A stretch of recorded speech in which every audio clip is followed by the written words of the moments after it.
तू नोटों पे बिकती है, तू नोटों पे बिकती है। मैं प्यार का भूखा हूँ, तू नोटों पे बिकती है, नोटों पे बिकती है। मैंने प्यार किया कोई गुनाह नहीं, मुझे तेरे सिवा कोई दिखा नहीं, तेरे सिवा कोई दिखा नहीं, तेरे सिवा कोई दिखा नहीं। मैंने प्यार किया कोई गुनाह नहीं, मुझे तेरे सिवा कोई दिखा नहीं। फिर भी तेरे घर में नए बंदे दिखते हैं, दिखते हैं। मैं प्यार का भूखा हूँ, मैं प्यार का भूखा हूँ, तू नोटों पे बिकती है, नोटों पे बिकती है।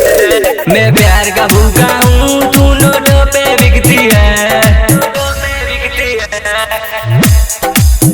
तू नोटों पे बिकती है। डायमंड रिकॉर्डिंग स्टूडियो कलैया बड़ा नेपाल। तू नोटों पे बिकती है, नोटों पे बिकती है, तू नोटों पे बिकती है।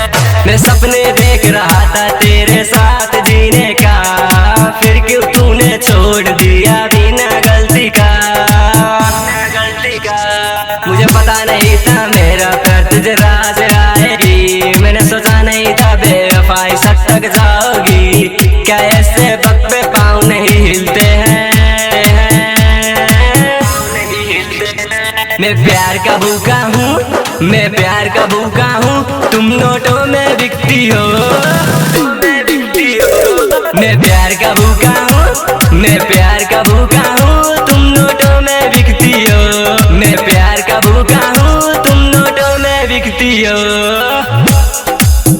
तू नोटों पे बिकती है।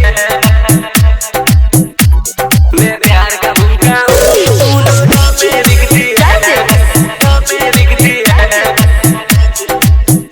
तू नोटों पे बिकती है। मतलब से करती हो यारी, मतलब से करती हो प्यार, ये हुनर तुमने कहाँ से सीखा यार, कहाँ से सीखा यार। सारी सच्चाई थी राज की बातों में, मैं ही पागल नहीं माना तेरे प्यार में। तू पता बता दे तू कहाँ बिकती है, कहाँ बिकती है। मैं प्यार का भूखा हूँ, मैं प्यार का भूखा हूँ, तुम नोटों में बिकती हो, नोटों में बिकती हो। मैं प्यार का भूखा हूँ, मैं प्यार का भूखा हूँ, तुम नोटों में बिकती हो। मैं प्यार का भूखा हूँ। डायमंड रिकॉर्डिंग स्टूडियो कलैया बड़ा नेपाल।